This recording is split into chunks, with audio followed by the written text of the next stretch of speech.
Yeah, that's Blog Talk Radio. good.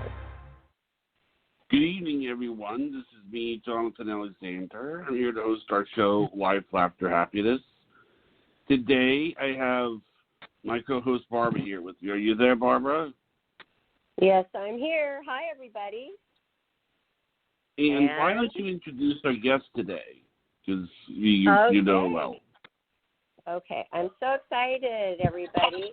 We are continuing with our Playboy Playmate series, and today we have with us Miss March 1994, Neriah Davis. Hi, Neriah. Hi, Barbara. Hi, Jonathan. How are you guys? Hello. We are doing great. How are you, Johnny? Great. I just talked Wonderful. to Johnny, and he's doing great. So, okay, you all know we start off with this question. And the reason we start off with this question is because this is a question that I receive more than any other question about Playboy. And that is, Neriah, how did you become a Playboy Playmate? Okay, that's a very good question. I guess when I moved to LA in like the early 90s, that was kind of like, I mean, I guess I can speak for myself, but it was pretty much like a goal. It was pretty respected, you know, in Hollywood and, you know, down there. And let's see, I turned 21 when I was shooting my centerfold. So I was very young. Wow. I grew up, you know, in Northern California, very simple lifestyle. We did not have electricity. We, you know, we grew all our own food. You know, my dad didn't allow magazines or anything to do with, like, you know, Babylon or the world inside our house. But I remember when I was like, oh gosh, it must have been like maybe 13 or 14, and I was snooping in his study, and I found a Playboy magazine, and I was like, oh my gosh, this is amazing, you know, and so I think it kind of the seed got planted then, but anyways, then fast forward to, you know, me moving down to LA when I was 18, and I met a photographer. His name was Dominic Petruzzi, and we did some headshots. And he mentioned that he was friends with Marilyn Grabowski, who was Hef's, you know, right hand man woman, and she basically he made the final decision, but she was very instrumental in choosing the Playmates. Am I correct, Barbara? Oh, totally correct. Maine West Coast editor, they worked hand in hand with all of that, definitely. When you heard, that Marilyn wanted to go with you and Marilyn was, you know, made this decision, you knew that it was basically Hef too. Right. Yes. So he said, we're friends, can I submit you? And this was when they were searching for the 40th anniversary Playmate, okay? And so there was a big hunt going on for these Playmates. And 2 weeks after he submitted my photos, they called me in for a test. And then 2 weeks after that, I got the call that they wanted to shoot my gatefold, and I had been approved. So it was very It was very quick, and I didn't. The 40th anniversary Playmate was Anne Marie Goddard, but I guess I was first runner-up or something like that. So I don't know, but I ended up being March. I shot my gatefold in July of '93. I shot my small camera in October, and then I was Miss March '94. So it was all real quick. I mean, It really did happen quickly for you, didn't it? It happened really quick. Yeah. So it was kind of a whirlwind. I did not see my centerfold until I decided to pull over on Laurel Canyon at a newsstand, and it was on the stands, and that's when I first saw the whole. That is magazine. too funny. Wow. Yeah. Okay, wait, hold on. When you moved to, I mean, you grew up with no electricity. That means no TV. So how did you go from that to, hey, I'm going to go to L.A., and were you going there to become a model or an actress or what? And how did you know this is what you wanted when you, it seemed like kind of a sheltered upbringing? For sure, yeah, super sheltered. And, but, you know, I think because it was so sheltered, I had that, like, a little bit of hunger for the glamorous life, just because, you know, you grow up with an outhouse, like kerosene lanterns, goats, turkeys. You know, I mean, I was super hippy-dippy and never shaved my armpits, but for me, I went the opposite way. And being in pretty close proximity to LA, like, you know, being, you know, it was a 5-hour drive from where I grew up, and it was the closest thing to, you know, something going on than, right. I mean, I could have gone to San Francisco, but that wasn't really on my radar. And so when I graduated high school, I wanted to go to school for fashion, and so I went to a JC in Santa Rosa, and I wanted to do like fashion merchandising, fashion design, something in that, along those lines. But fate led me a different direction. I met a girl who was an aspiring model actress in LA. Her boyfriend at the time was a Chippendale dancer, and the Chippendales they were going on a world tour, so she needed a roommate to pay like half the rent while he was gone, like touring the world stripping. So I was like, oh, okay, I'll go. I'll be your roommate. And so I started going on auditions with her, and that's when I started hearing people tell me, oh, you should do Playboy, you know. And my roommate at the time was like so against it. She was told me I was just another California blonde. They would never choose me. La la la. Well, seemed a little jealous. Yeah. So that is not encouraging. It was not encouraging, but she clearly, you know, she was mistaken. So clearly, I guess you didn't know that Hess likes blondes or like blondes, and other things that you have too. But Neriah, obviously, that when you grew up, you started to mature and develop. Did you, from the time when you were 13, looking at Playboy Magazine, to just growing up through your high school years, say, wow, I guess I'm growing into the look of a Playmate. Did that cross your mind? That, I want to do that, what I saw in the magazine. I want to do that. Probably not conscious. I mean, maybe probably subconsciously, but, you know, I've always been really athletic. I was a big runner, lifting weights. I always really, like, into, like, physical exercise and being healthy, you know, and I think that really went along with being born and raised in California. And so I had, you know, I would lay out and be tan and had my blonde hair and my athletic body, and then, you know, a couple, you know, cosmetic procedures later, boom, there I am, you know. Not much, though.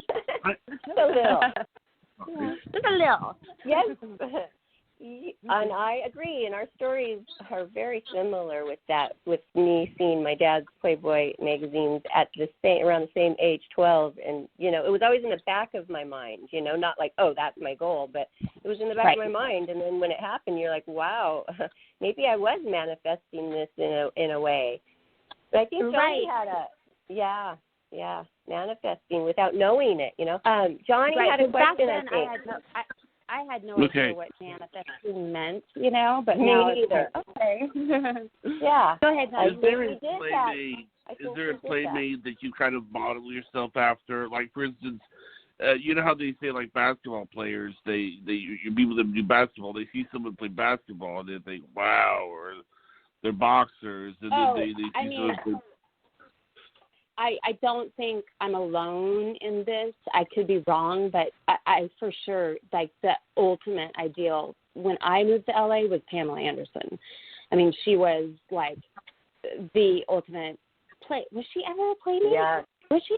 Yes, she was. In the 1990s, she was a Playmate, like 4 years before you. Yes, she was happening at our time when we came along. Oh, yeah, for sure. Big time. She was the ideal, I know, for a lot of women.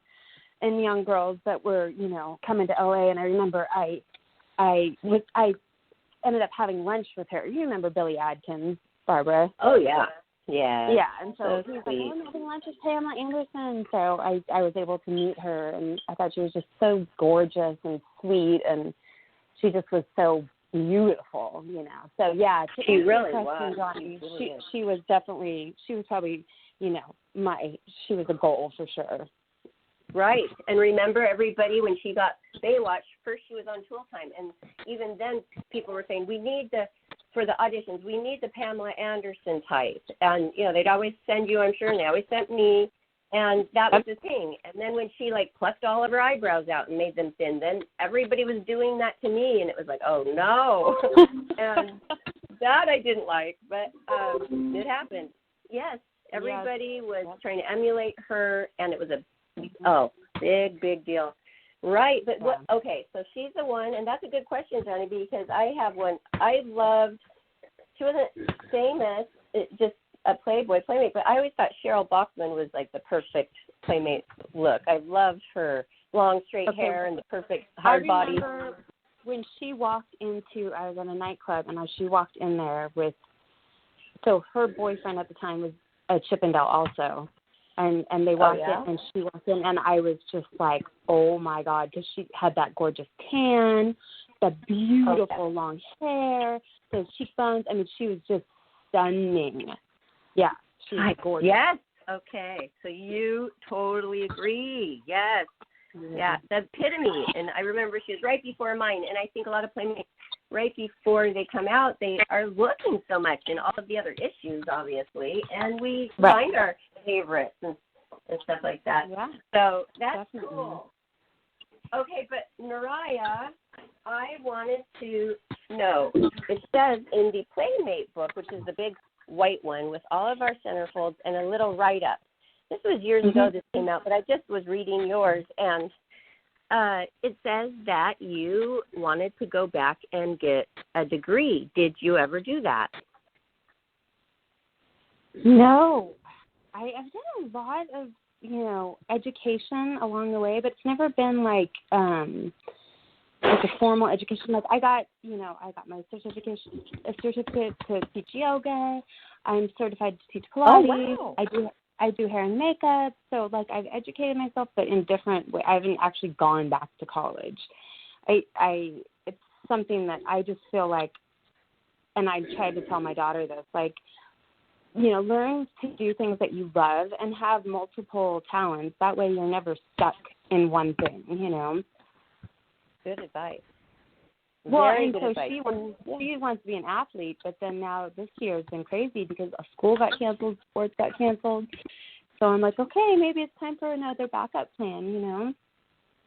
Yes, I know, and my heart has been going out to those young athletes because I was one too. I loved softball. I lived for it, 4-year letter woman, and I would have been devastated if that was my senior year and we were going to state and all that and we couldn't do it. It is devastating, isn't it? Yeah, for sure. It's a big wake up call. So you know, but you know, because I think the key right now is like flexibility and being able to roll with changes. I think it's a big big deal, you know. So. Well, you're a good mom and you have children. Let's just back up really quickly on that subject. I remember when you got married and you married a very good basketball player, and your daughter is the daughter of this basketball guy. I'm not going to say because that's your private life, and you can say the name if you want, but I'm just saying this is what happened. And I've been watching her grow up and watching all of your posts about her games, and she is isn't she in track and basketball and all that? Yeah. And what a good mom you are. So supportive and, you know, nurturing her, and she's attaining. I have chills all over just talking about her.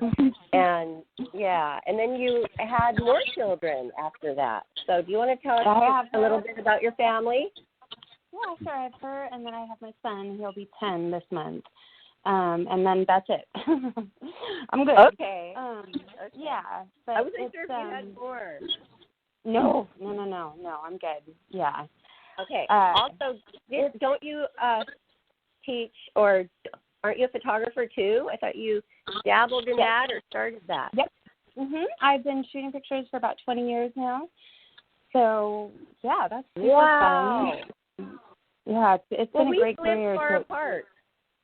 Yeah. You're in LA still, right?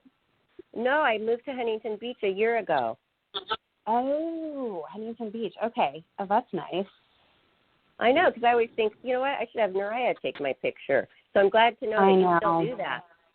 Yeah, and, my daughter, she's going to be graduating from high school pretty soon, so we're both like, okay, where can we move to?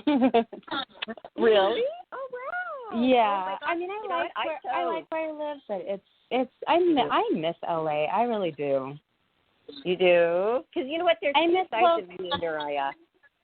Well, I lived in Santa Monica, and I love Santa Monica. But, I know things change, but I really love the ocean. I know you probably do, too, if you live in Huntington Beach. It's like, oh, yeah. I live in a beautiful place. I live in the country. I live in the mountains. It's gorgeous. I mean, it's God's country for sure. But, there's good and bad everywhere you go. It depends on your perspective. You really do, though. You have two.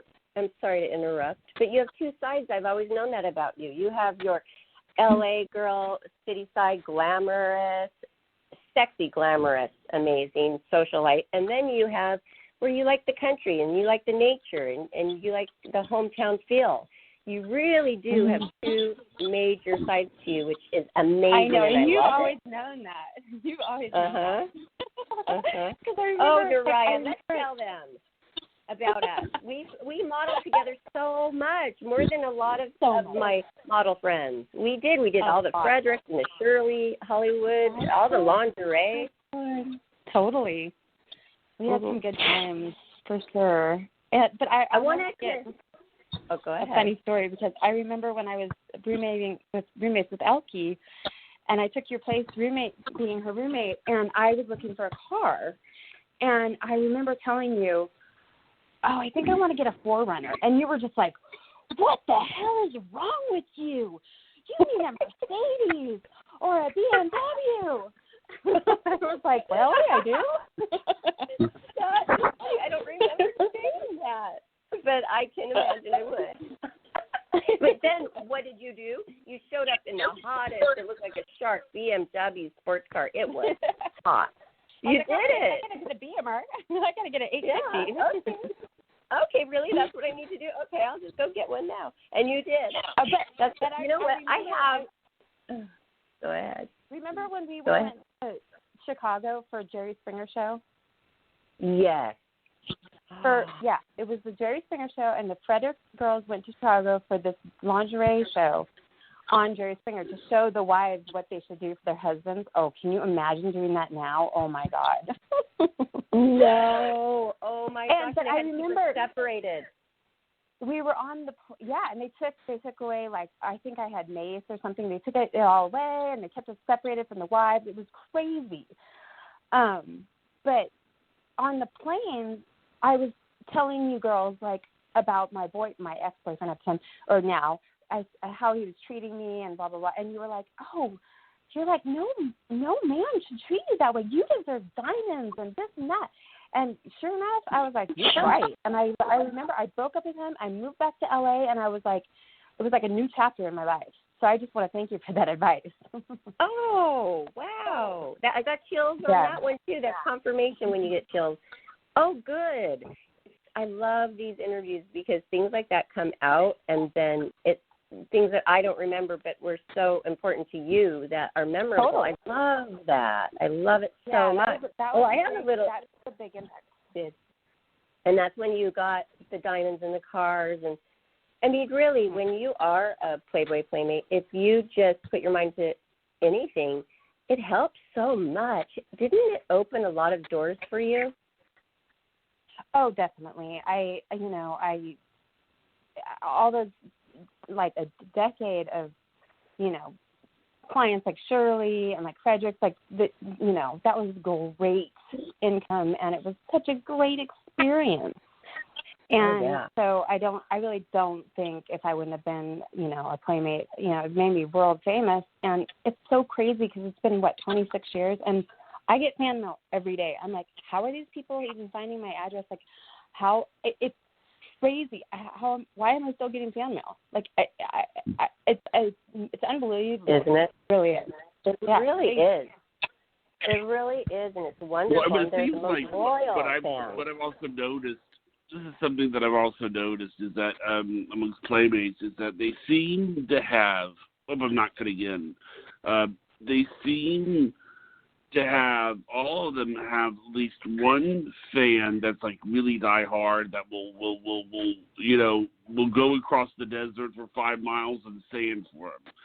I mean, it just seems like we all have, there's several people, but there's usually one that stands out that just, it's like, now, do you have anybody that's like that, Neriah? I know Barbara has a few people like that, but but do you have anybody like that, Neriah? Not that I can think of. I mean, when you say it like that, like my mind goes to kind of like stalker, but I never have. No, I'm not talking about stalker. No. I'm talking about somebody. Okay, I'm just getting my top 3 fans out there. I'm just kidding.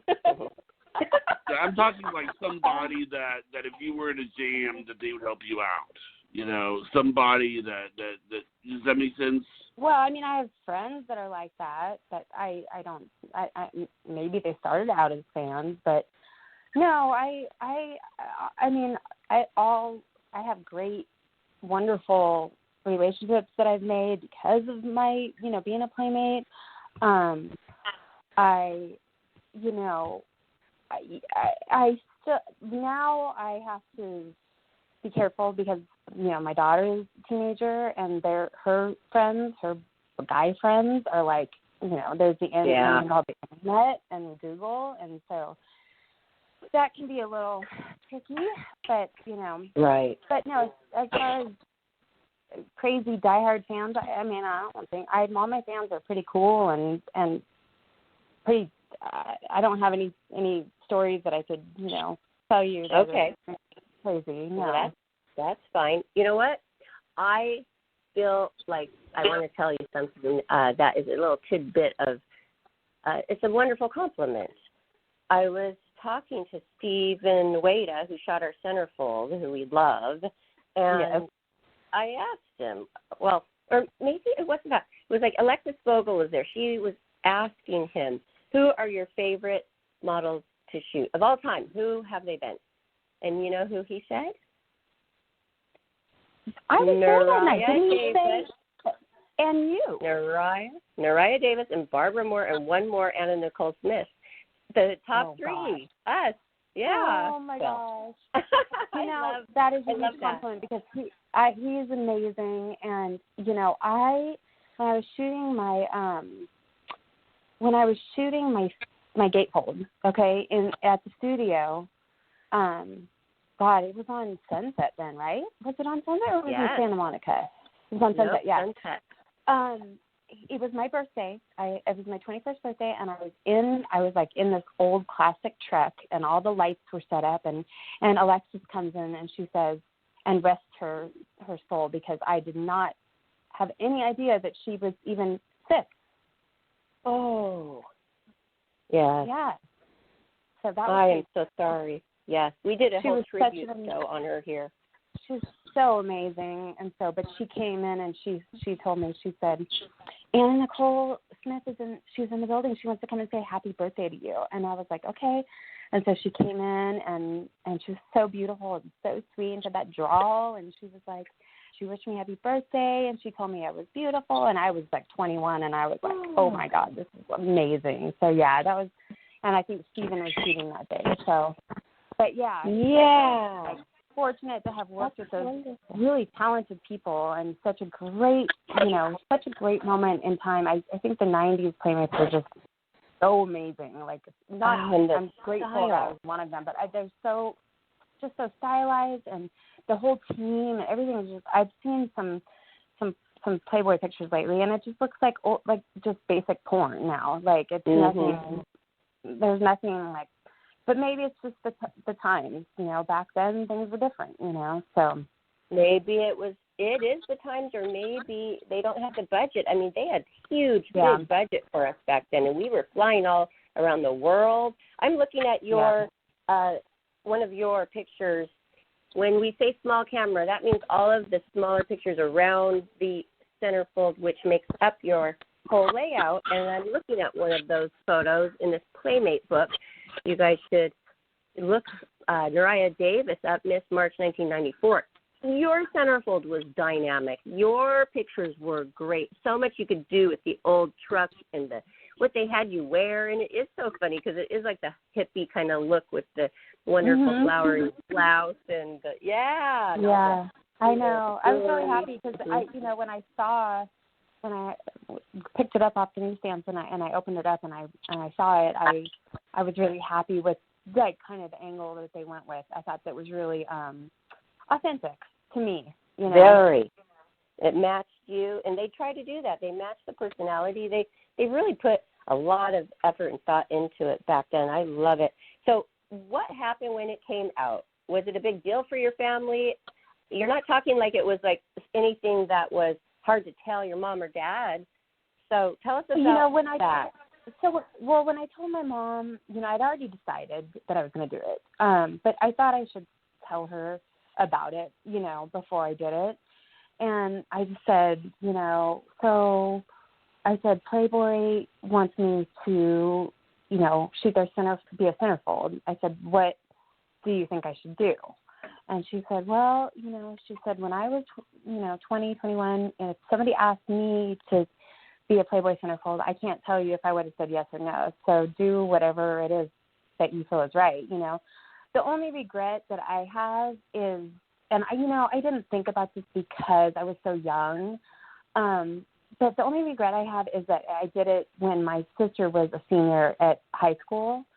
And so, small town, it was in the paper, obviously no nudity, but it was like, in the local paper and stuff like that. And I think that was really super embarrassing for her. But, you can't go back and you can't change the past, but I do feel bad about that.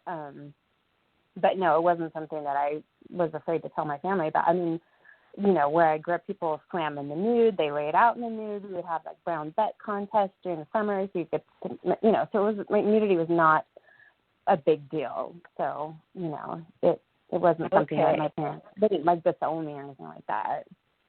Because if you were only 21, the average age statistically of a Playboy Playmate is 23. You could have waited a couple years, but you know what? If you would have done that for that reason, it may not have gone the way that it did. You never know. Yeah.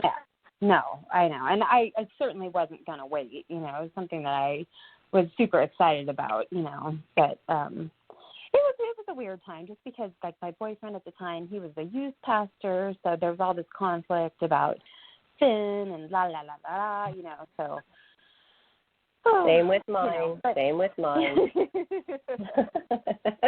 You couldn't even buy the magazine in my town that I was living in at the time. It was like a Bible Belt.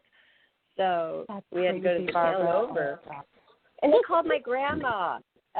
Not Playboy, but some journalist called my grandma in Spokane, Washington, where I didn't even live, and said, well, we heard that your granddaughter was going to be Miss December 92 in Playboy Magazine. And she goes, my granddaughter would never do that. And they said, no, she's coming out. Like today, she's out or something like that. And she goes, oh, that's great. Is that funny? She's like, okay. Yeah. Oh, the grandmas, they're so funny. But they never got my mom on the line, thank goodness. Poor mom. But she came to love it, though, because they don't they realize, if anybody has doubts, just take them to the Playboy Mansion. Have dinner with Hugh Hefner. And you can see this is a family. These are wonderful, nice people that are a family behind you. If you have no work, they're going to find you work. If you don't have a place to stay, they're going to let you stay there at the Playboy Mansion. Aren't they? I mean, so then they realize, okay, it's better to move to LA with Playboy behind you than not Playboy behind you. Exactly. And I think, when I was a Playmate, and same with you, Hef was married to Kimberly, and he had a family, and it was way different than became in like the 2000s when they got divorced and he became single and all that craziness that went on.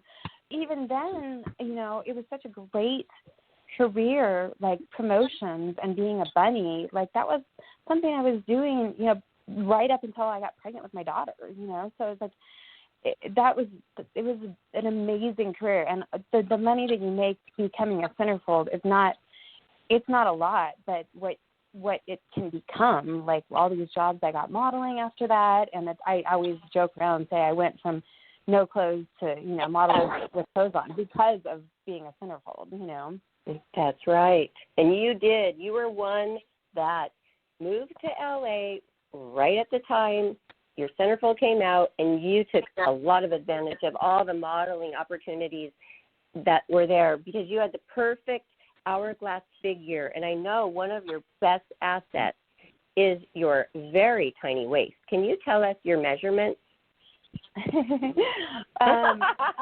Yeah, I know. I've been accused of having ribs removed. I'm like, yeah, that never happened. So, I mean, now for some reason my butt has shrunk, so it's not as like poofy as it used to be. But when I was modeling, I was 23, 36. Those were my measurements. So it was a good hour. That and I did get a lot of lingerie modeling jobs just because of the way that the garments fit. So. Oh, yeah. It's like you were the perfect basic human hanger for any kind of lingerie garment. And you and I did a lot of shooting together. And, oh, my goodness, people, it naturally does come like that, can be that little. And it is quite amazing. I mean, just naturally, it's just beautiful. So I always admire you for that. Oh, yeah. Aww. Okay, that well, is you're just getting more beautiful with time.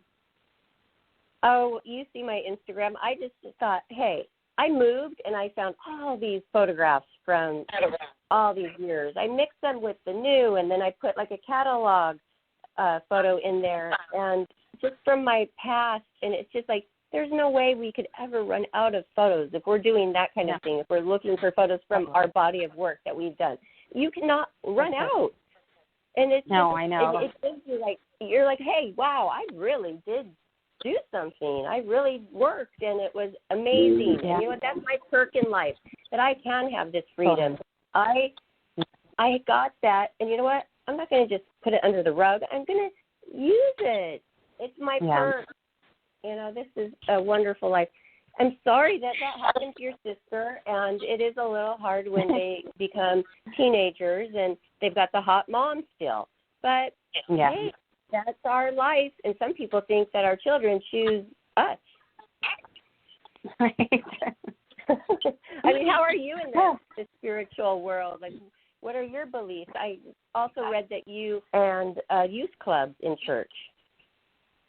No, I just was kind of along for the ride because my boyfriend at the time was a youth pastor, so I would share my testimony and stuff like that. But I believe in karma for sure. I believe in. I've always believed in being kind, and if nothing makes me happier than reconnecting with someone and telling them me that I made a positive impact on them, because I mean, I don't ever want to hurt anybody, or I just try to lead with love in my life. So kind of that's my belief. As far as religion per se, that always is evolving in life, I think.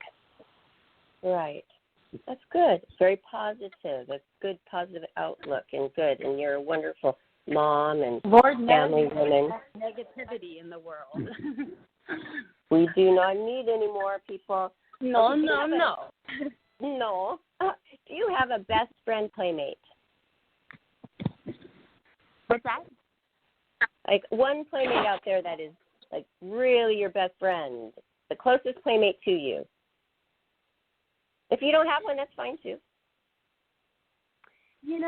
My best friend has been my best friend since we were freshmen in high school, and we have been best friends without fail for that amount of time. And, all those girls that I met were wonderful. And I love social media to connect with those women because I feel like it's like a bond that will never go away. And I'm so grateful to be, you're part of that. Oh, yes. I mean, it was fuzzy. Johnny, can you hear? Do you know what she Yeah, said? There was a little bit of a connection problem. Can you repeat what you said? Which part? About your friend from... I just said, I've had the same best friend since freshman in high school.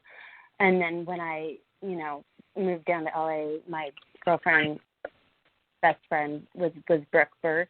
And she was never a Playmate, but she was on the cover. And I think she did some celebrity pictorials. And so she's been a great, amazing friend of mine. Her daughter is named Neriah, and she just turned 21. Oh, yeah.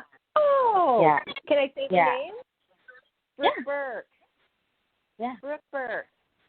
I love Brooke, and we modeled so much. There was a group of us that, Leanne Tweeden was one that was always in the group of working for the lingerie, and then there was another group, swimwear, too. I did most lingerie. It was for Brooke. It was me, you, Brooke, Leanne, Rosie Tennyson. Mm-hmm. Rosie Tennyson, and we had Renee on the show, too. We interviewed Renee. Okay. Yeah. Mm-hmm. And I remember when I met them, they used to, if one were sick, the other one would take their place, in a job. But I always knew the difference between the two of them. Yeah, you did. I could always tell. I could after a little while, but... Betty Barbara. I know. And she had a Chippendale's boyfriend, too. Not Rosie, but Renee. Renee, yep. Yeah. For a while. So, I feel really grateful. Sure. I've made so many awesome friends in modeling and in Playboy and girls that are just, it's so cool to be able to, know the real person behind that, their look. Thank you. And that's why we're doing this, Neriah. We're doing this Playboy Playmate series so people can realize that there's a person under all of that, and we're human, and we love, and we're good, and we have families, and we have goals, and we have memories, and you know what? That's what we're showing here by interviewing the Playboy Playmate, because I thought it was important for people to see. Right, Johnny? That's right, yes. Yeah. And Johnny, he found me because of Playboy. So much in my life has come because I'm a Playboy Playmate. Johnny wanted a Playboy Playmate on his show. And, I came on his show, and now I've been the co-host for over a year. And I love doing this. I just love radio, and I love working with Johnny, and it's a positive show, and I love it. Yeah. I do have a question. I don't know. Wait, what was that? I just said you're so good at it. Oh, well, thank you. Yeah. Just having a conversation. So, yeah. Neriah, okay, I don't know if you want to talk about this. It was a hard thing that happened to you. And thank goodness you ended up getting all that work after your centerfold came out. But right after it came out, what happened? You were in an accident, and then tell us a little bit about that journey. Wow. So this was right after my centerfold came out, and my boyfriend at the time was really into mountain biking, and so I bought a brand new mountain bike, and we were out in the mountains, and I was a newbie at this, so I ended up crashing the mountain bike, and it slid across the road. I slid across the road on my face, and so I broke my jaw and had to have my jaw wired shut. So here I am, jaw wired shut, centerfold came out. I had just done a commercial for Miller Lite or something. Thank God, because I was getting, residuals in the mail for that. But it was a very humbling thing that happened because I, a lot of like being charming is being able to talk to people and express yourself, and I couldn't do that at all for like 2 months. Your jaw was wired shut for how long? Yes. How long? For 8 weeks. 8 weeks. Oh, 8 weeks. Okay, that is a long time though. And you know what I remember you said, Barbara? Oh my gosh. What, Johnny? When did this happen? Right after her centerfold came out on the stand. Yeah. I wanted to say something because, the reason I'm going to say something is because I it seems, it's sort of funny because one of our psychics the psychic that works on the show, Vanessa Orr, was saying that she's come to the conclusion that it seems that there seems to be an awful lot of bad luck with accidents amongst playmates. And I mean, it seems like she's worried. She was a little worried about that. Well, yeah, that wasn't very good luck. I'm not gonna lie. Yeah. Bad luck. But you know what? It worked out. But there are so many promotions. She was saying afterwards. Did you miss some promotional work? Yeah, but not. It was fine. And if you thought my waist was small before, imagine 2 months on a liquid diet. Oh, Neriah, I remember you said, Barbara, all I dreamt of when my jaw was wired shut was eating a hot dog. I just wanted a hot dog. And, can you imagine? That's a long time to not eat solid food. Everything through a straw. And that's right when you were a brand new Playmate. Oh, I couldn't believe it when you told me that. Well, and I remember the woman from Shirley, she called me and she said, listen, we have a shoot coming up. We want you to do it. And I said, well, I broke my jaw, And so she was like, well, just send some Polaroids and we'll see how you look, So I sent them. I ended up booking the job. And so I went down to LA and Michelle Vanderhoel did my makeup, and she fixed all the, scratches on my face. And it's funny because I ended up being on the cover of that catalog. And it's so funny because all of the pictures on the cover and in the catalog, I have like this pouty look on my face because I can't freaking open my mouth because I've wired on my face, Wow. Well, thank goodness, though, that nothing else more serious happened because your face, when you're a model, it really, matters. And thank goodness it was just at scratches. But, oh, wow, I was really feeling for you at that time. And I just think it's kind of an interesting thing, life happens to people. And this is what happened. Yeah. Gosh. It was. But then you got so much work when those things came off your jaw. You were working so much. Did you ever ask? Yep. You must have been in a lot of TV and film. Yeah, TV, film, commercials. Tell us. Catalogs. What's that? Did you do Married with Children? I did Married with Children. Mhm. They always wanted the Playmate. I worked with Michael Clark Duncan. I worked with King Kong Bundy. I love doing that show. It was so fun. It was live TV is so much better because I remember I did a week on Baywatch, and it was so different because live TV you've got the audience and the energy and everybody's like on, keyed up, and whereas more I don't know, it's just different, and I just really enjoyed doing live TV more than not. I remember that was my ever. So I was nervous going out in front of a live audience. 2 shows we had to do. And I was nervous about that. That's cool that you weren't, and that maybe you had some butterflies, but that you enjoyed that. That was awesome. So you didn't feel like pursuing that much, more, getting in, really getting in deep with a role and becoming a famous actress on the silver screen. Was that ever a passion? Because I do remember you were like, Barbara, I just want to live my life. And I totally agreed with you with the acting. It's just either you're fully into it. Everybody wants a Playboy Playmate on Married with Children and all of those wonderful guest starring roles, and we do it. But some people really have the passion for acting, and some people just, it was fun, but I don't really want to pursue it to be my major career. How did you feel about that?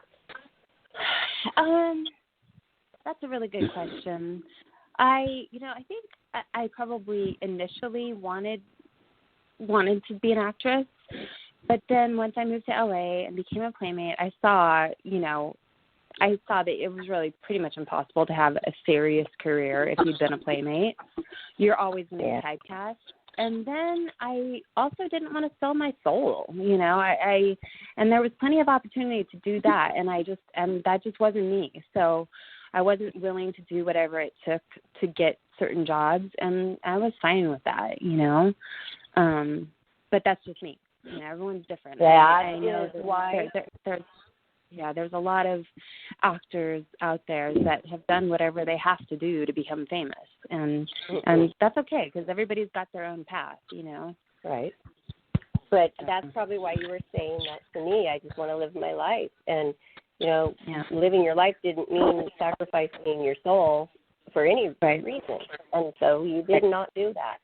Okay, that's no. good. And I was wondering, there's been so much with the whole Me Too movement, and then this whole Jeffrey Epstein, I don't know if you saw the documentary on Netflix, but all this shit has been going on forever, and we were really down there in the lion's den, and there's been so many instances where I can think of being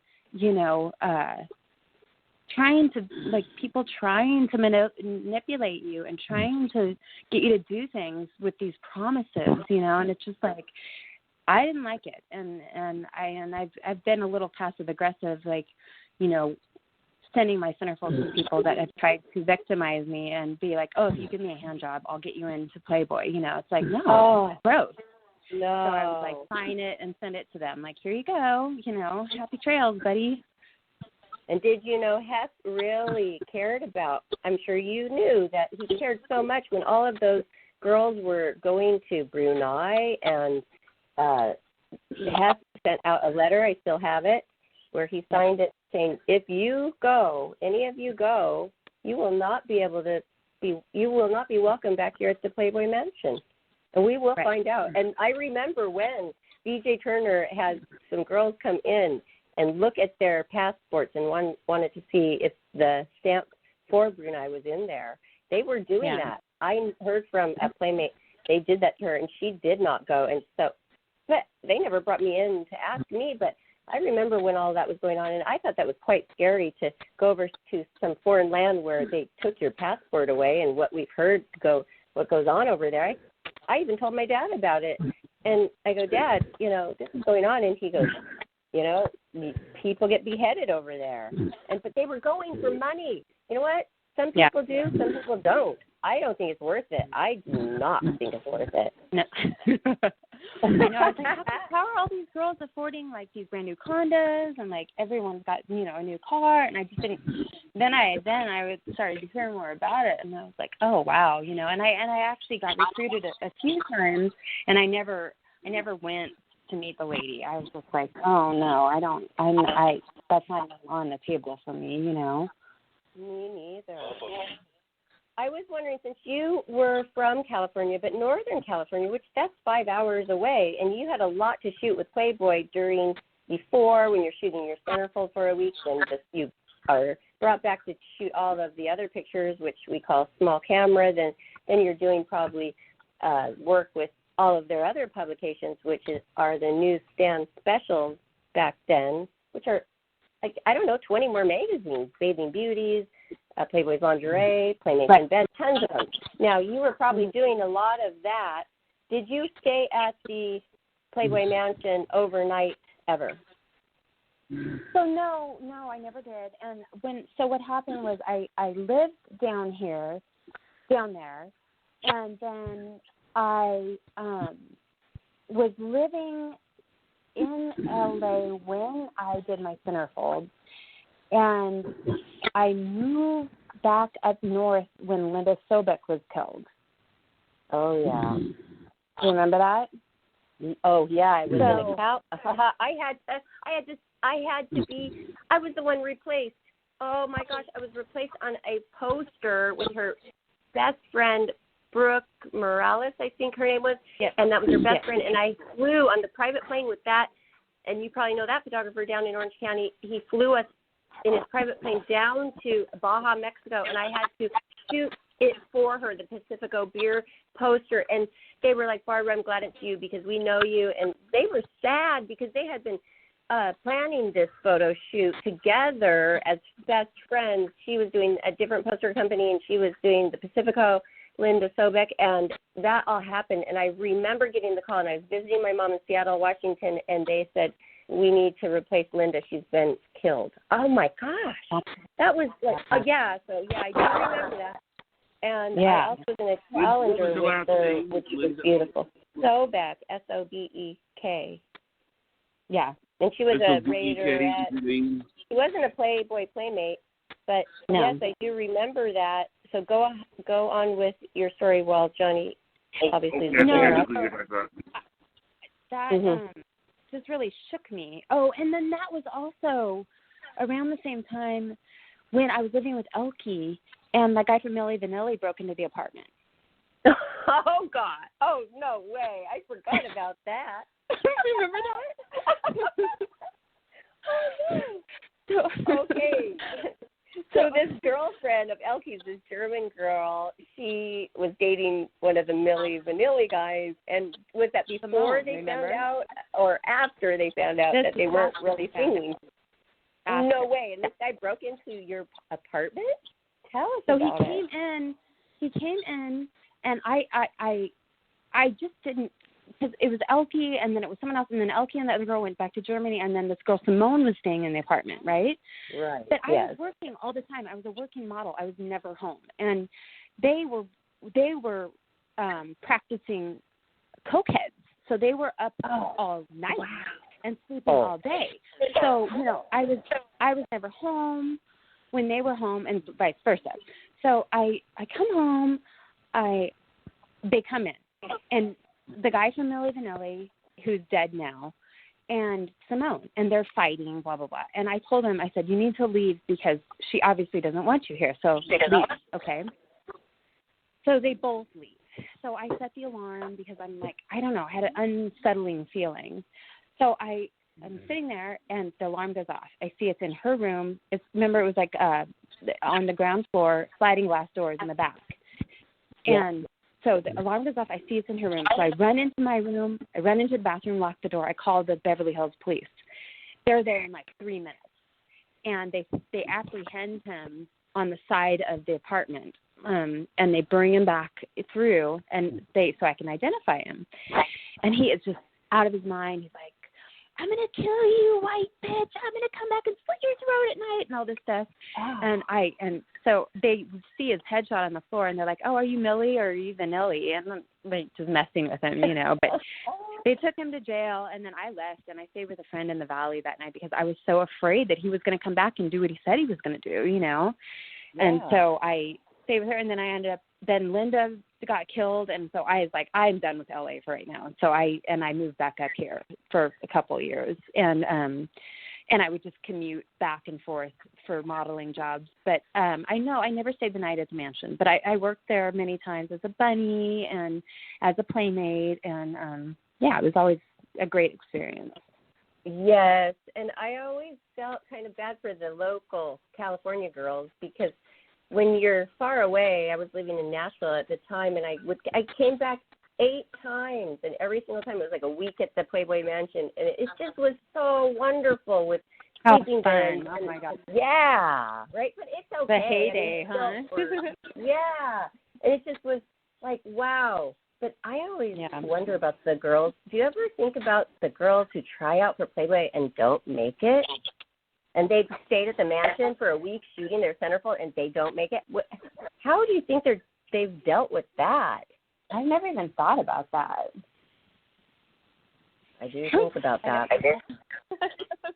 I mean, that's hard because when they come out, that's their big dream. A lot of them, it's their dream, and they come out and they shoot it, and they've got a taste of 24-hour butler service. Okay, we have our gym on the grounds. We have a zoo here. You're sitting next to having dinner every night. Kimberly's his wife is taking and the out to sushi another night. There's a cocktail party, and you see the glitz and the glamour, and you're meeting the celebrities, and you're shooting your centerfold, and they make you feel like the most beautiful beautiful woman on the planet, inside and out.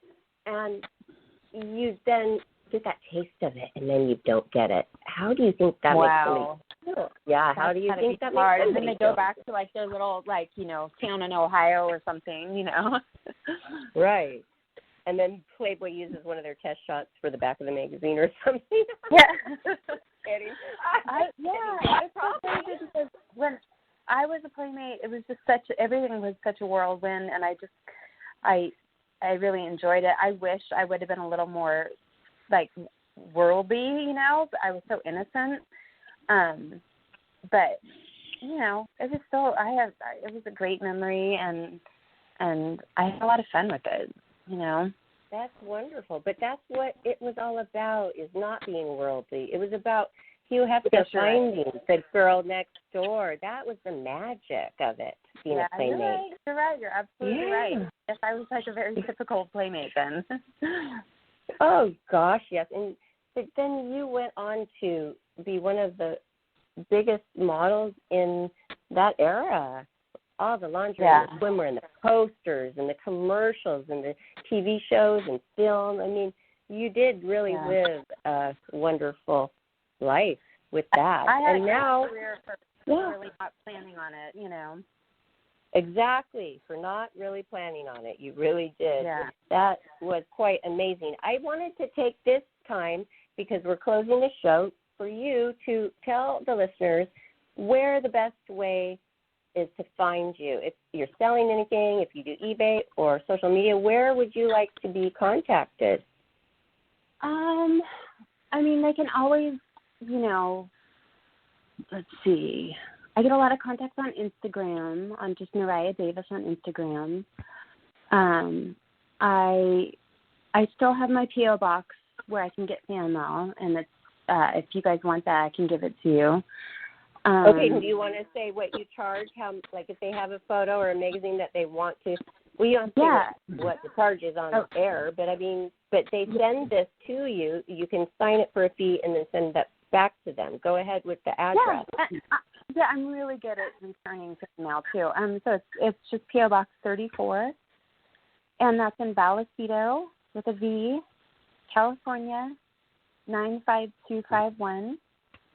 And if you have, items that you want me to, sign, I will do it. I'll personalize them for free, but if they just want my signature, my autograph, it's just $10, the signature. Oh, you're so nice.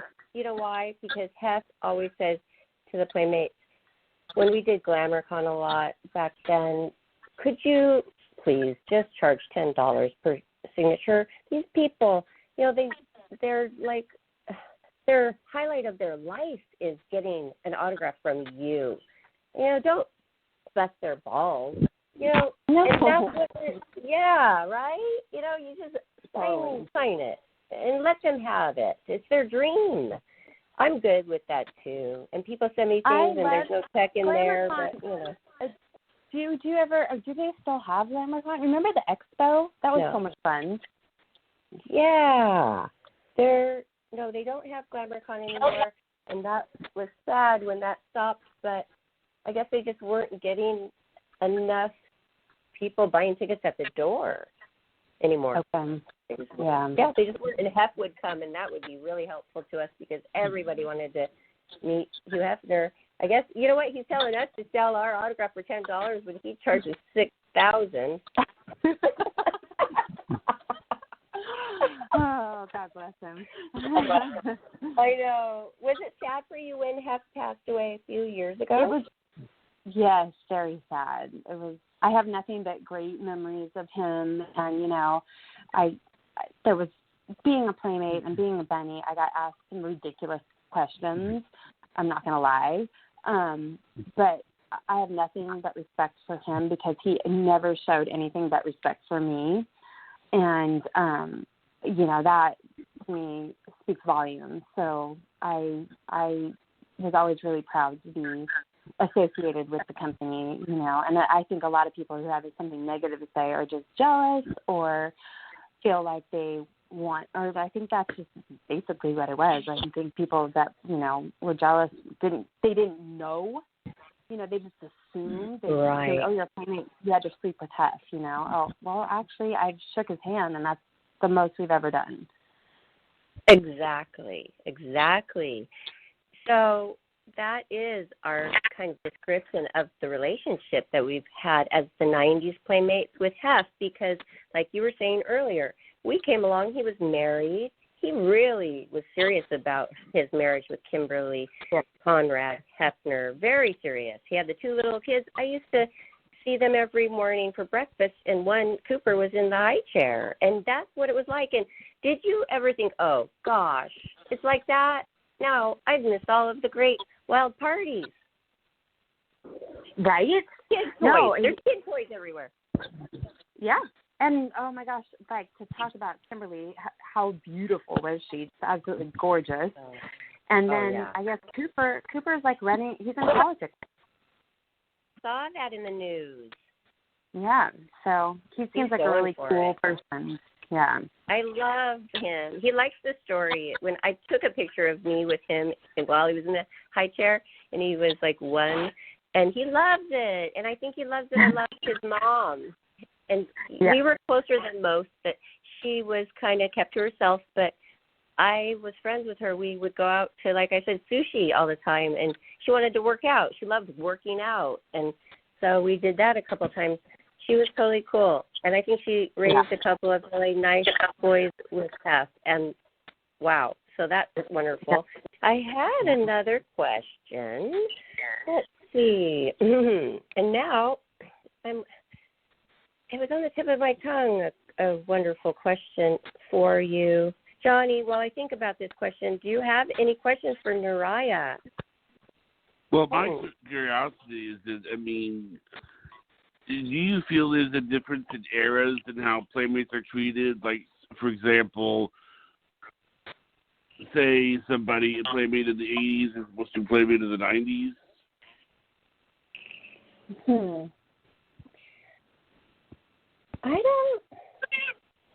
I think that, not really, just because I've been to so many different conventions with different eras, and it seems like they're pretty, like I said, the women, no matter if you were a Playmate in the 60s or the 2000s, you know, there's like a mutual respect there. And then as far as the fans go, you know, typically they're all just pretty awesome and have a lot of respect for the women.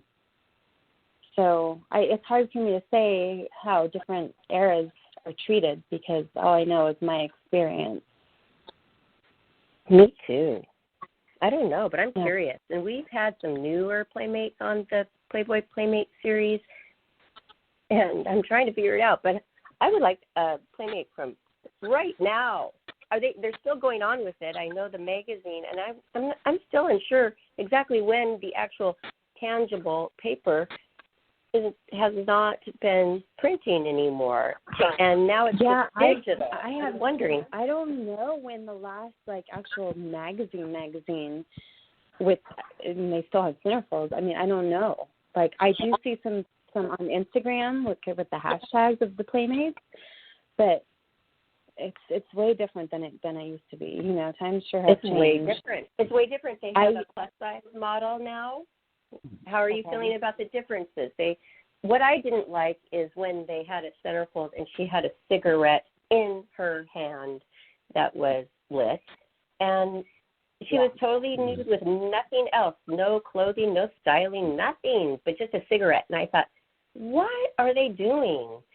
I think it was one of the last nude, and then they went non-nude, which they realized was a big mistake. And I just thought that's not cool. But I do like the plus model. I kind of like that. What do you think about the other kind of models? Like they had a retro model, they have a tattooed up model, they have they're doing that kind of thing. What do you think about that? That's not really the typical girl next door.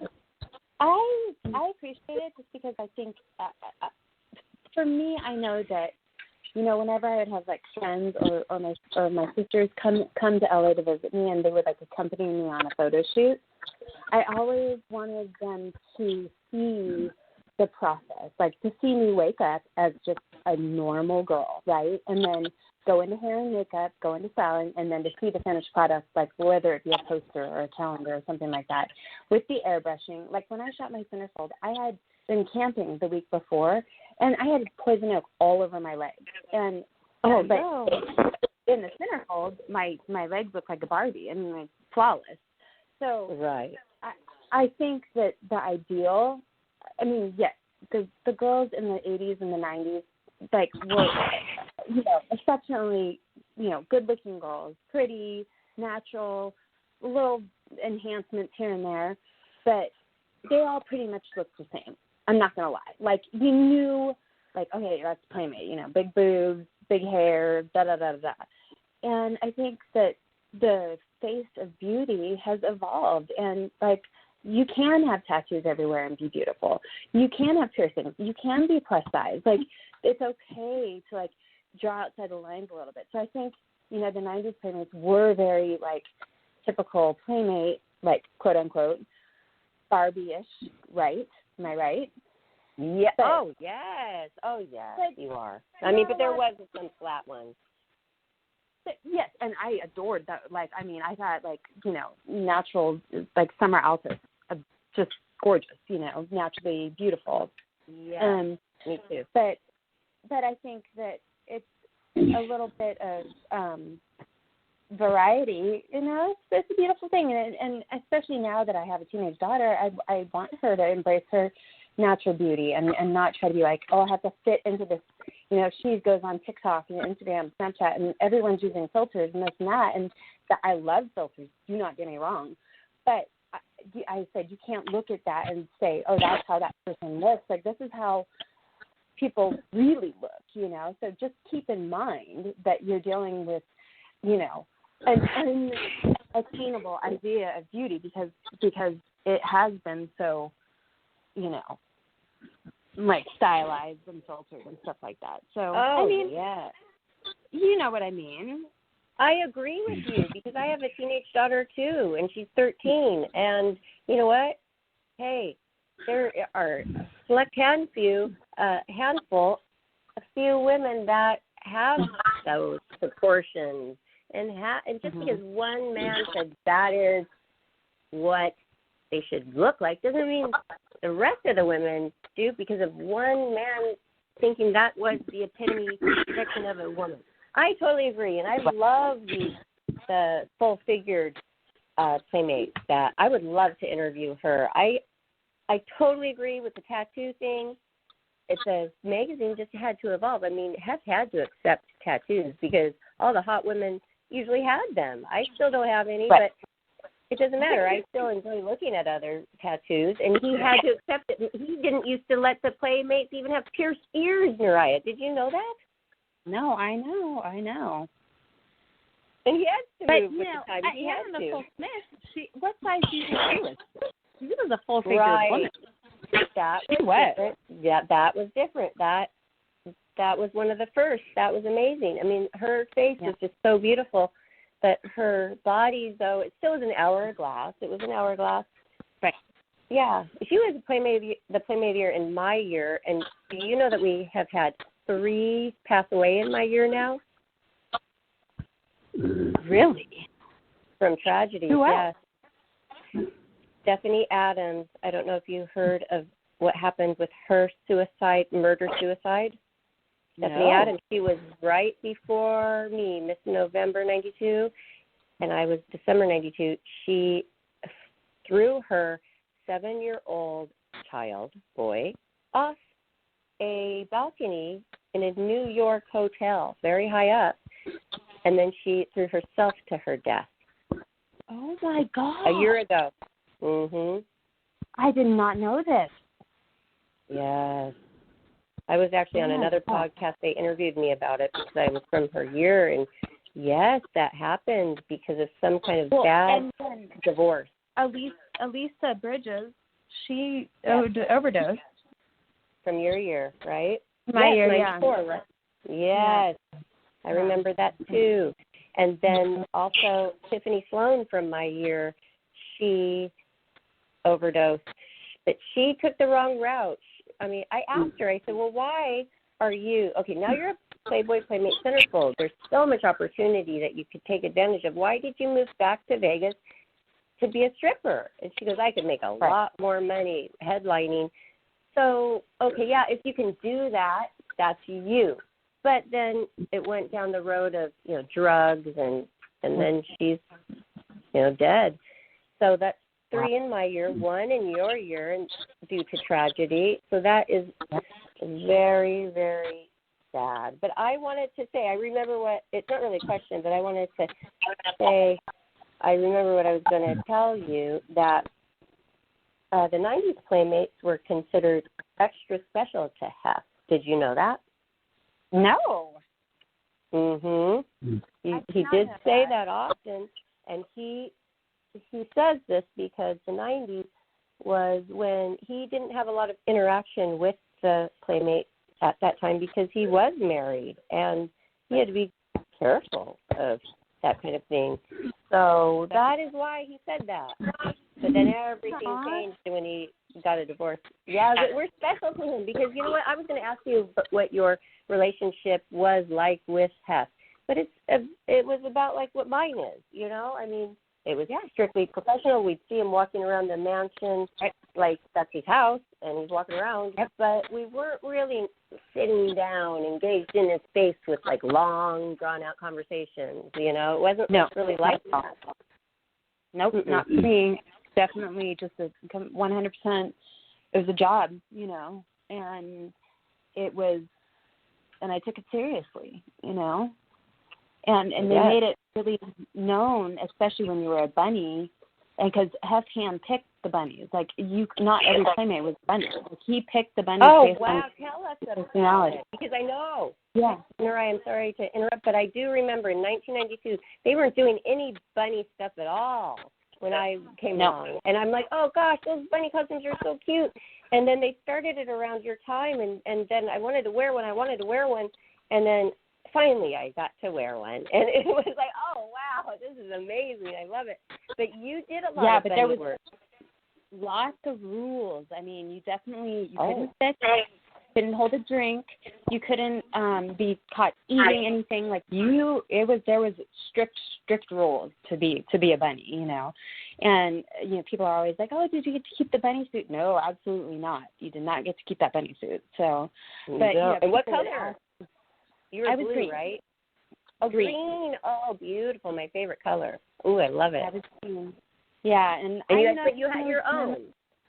You didn't get to keep it, but after you wore it, you gave it back to them, but that was yours for the next one, right? The next event. Yep, exactly. Wow. So, yeah, but I mean, people would ask if they kept us in cages. I mean, just ridiculous questions. So I'm like, oh my God, yes, they keep us in cages. Was rude.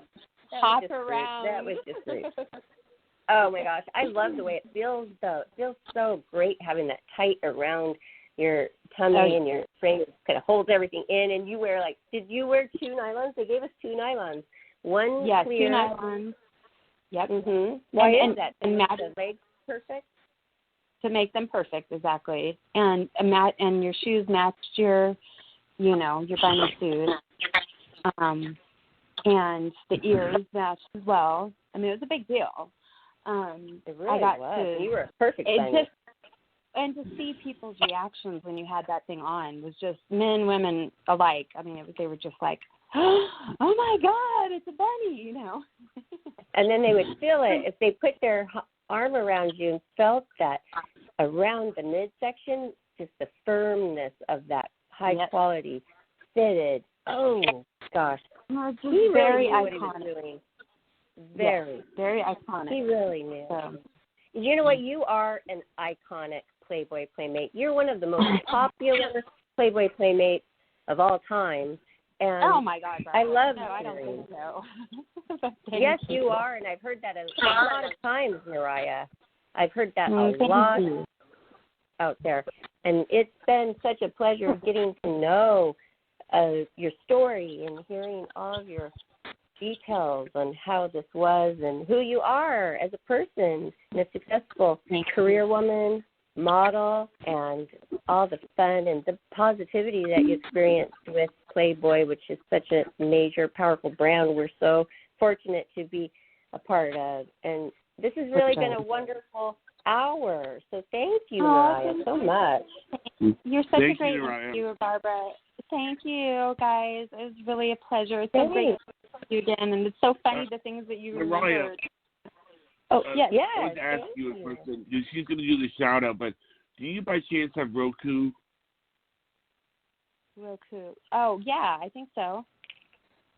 Okay, because tell her about we have a channel that we're also doing. It's an educational channel, and TV channel. It's a TV on the TV, and you can search for us with Life, Laughter, Happiness, Learn. She'll mention it in the shout out, and it's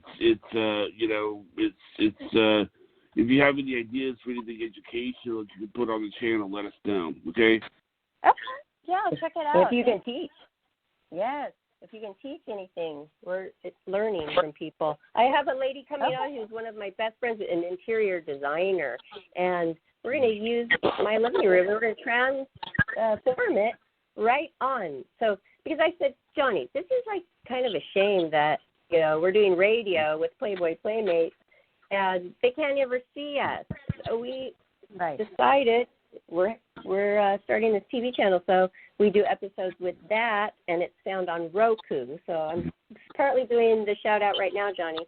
You can find Life, Laughter, Happiness, Learn on Roku, and please watch it. And please write a review after you do. We just started it, and if you would like to get an autograph from Miss March 1994 Neriah Davis, she told you where to go, what her address is, so you can find her if you forget on Instagram. She's on Instagram. She has a wonderful feed and following and great posts, so find Neriah there. And follow us on our YouTube channel, Life, Laughter, Happiness. And you can listen to this show again and find all of our other shows right there. And Facebook, Twitter, Instagram, across the board, Life, Laughter, Happiness. So thank you, everybody, for listening. I hope you enjoyed Neriah Davis. We sure did. Thanks, guys. You. Have a good night. Have a great night, everyone. Neriah. Thank you. Thanks, Johnny. Good Bye, everybody. Good night, Barbara.